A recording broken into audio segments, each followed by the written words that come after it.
কিভাবে সরি বলবেন? খালি চামড়ার মুখ দিয়ে সরি বললে সরি হয়ে যায় না। আসলে সরি যতটা না বলার জিনিস, তার চেয়ে বেশি করে দেখানোর ব্যাপার। এজন্য বলা হয় যে মুখে সরি আসলে সরি না, অপরাধবোধ থেকেই একটা ভুল রিপিট না করাটাই আসল সরি। না, আপনি কোনো একটা ভুল করলেন, কাউকে সরি বলে ফেললেন, এটা সরি বলা হচ্ছে না। আপনার মধ্যে যদি ভুল করার পরবর্তী সময়ে অপরাধবোধটা জন্ম হয় এবং সেই অপরাধবোধ থেকে আপনি যদি আর সেই ভুলটা পুনরায় রিপিট না করেন, তাহলে সেটাকে বলা হচ্ছে আসল সরি।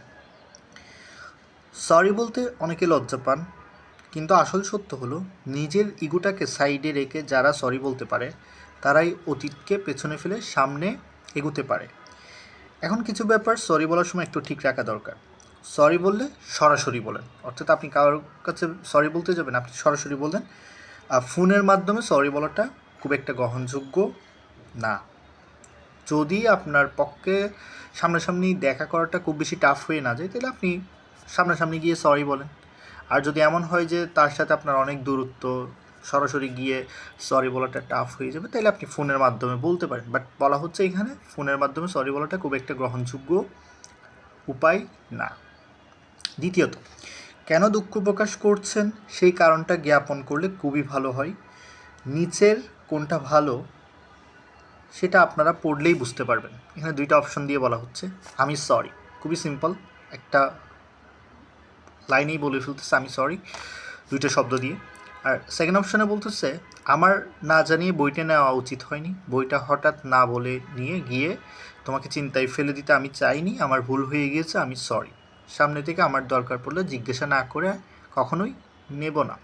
অর্থাৎ এখানে দেখেন যে মানে সে যে কাজটা করছে সেটা তার করা উচিত হয়নি, সেটা সে কনফিউজ করতেছে। দেন সে বলতেছে যে তার ভুল হয়েছে, এটাও সে স্বীকার করতেছে এবং সে এই কারণে সরি, এবং সে ভবিষ্যতে এই ধরনের কাজ করবে না, এটাও সে আশ্বস্ত করতেছে। তার মানে এটা সরি বলার একটা বেটার ওয়ে।